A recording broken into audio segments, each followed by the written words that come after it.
Oke, bayangkan gini, kamu lagi ngadain pesta kan? Tapi gedung apartemen kamu punya satpam yang super ketat. Dia cuma ngizinin orang masuk kalau mereka punya undangan yang benar dengan nomor apartemen yang benar juga. Nah, router kamu itu mirip kayak gitu. Dia melindungi jaringan internet di rumah kamu, kayak satpam buat perangkat-perangkat kamu. Port forwarding itu kayak ngasih instruksi khusus ke satpam kamu. Kamu bilang ke dia, "Pak, kalau ada yang datang bawa undangan tulisannya server Minecraft dan nomornya 25565, langsung aja diarahin ke komputer saya." Gitu doang. Port forwarding itu ngasih tahu router kamu buat buka pintu tertentu dan ngarahin permintaan ke perangkat tertentu di jaringan kamu. Tanpa port forwarding, router kamu kayak satpam yang bingung, ngeblokir semuanya dan semua orang. Dengan port forwarding, kamu jadi bosnya yang mutusin siapa yang boleh masuk dan kemana mereka pergi. Sekarang kamu mungkin mikir, wah keren sih, tapi gimana cara ngelakuinnya?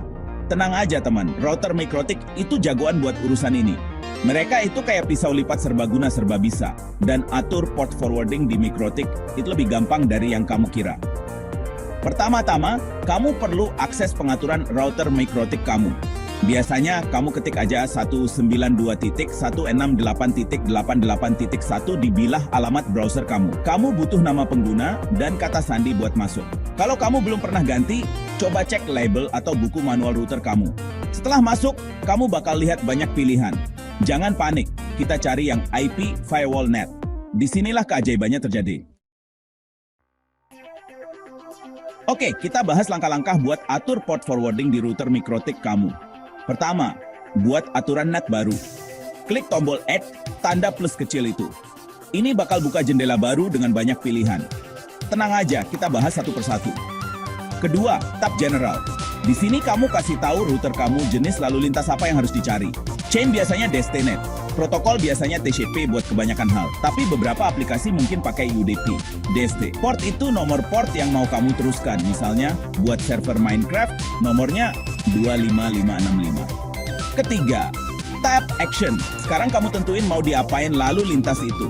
ActionNet to addresses itu tempat kamu masukin alamat IP lokal perangkat yang mau kamu teruskan lalu lintasnya, kayak alamat IP komputer kamu di jaringan rumah. To ports biasanya sama kayak DST. Port kecuali kamu mau pakai port yang beda secara internal. Keempat, simpan dan terapkan, klik apply terus oke buat simpan aturan net baru kamu. Selamat, kamu baru aja atur port forwarding. Bagian 4, keajaiban di dunia nyata, dari game sampai kamera keamanan. Jadi, apa aja sih yang bisa kamu lakuin dengan semua keajaiban port forwarding ini? Wah, kemungkinannya nggak terbatas. Hosting server game. Ingat konto server Minecraft tadi? Port forwarding ngebantu teman-teman kamu terhubung ke server kamu dari mana aja di dunia. Akses jarak jauh ke komputer kamu. Mau akses file atau kontrol komputer kamu dari kantor atau saat bepergian, port forwarding bisa mewujudkannya. Kamera keamanan, kamu bisa atur kamera keamanan kamu biar bisa diakses dari jarak jauh. Bayangin bisa pantau rumah atau hewan peliharaan kamu dari ponsel dimanapun kamu berada. Ini cuma beberapa contoh. Dengan sedikit kreativitas, kamu bisa pakai port forwarding buat berbagai hal keren. Bagian 5, kesimpulan, kamu pasti bisa.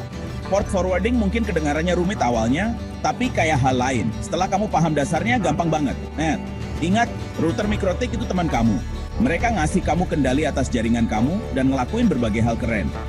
Jadi, langsung aja coba bereksperimen dan lihat apa yang bisa kamu capai.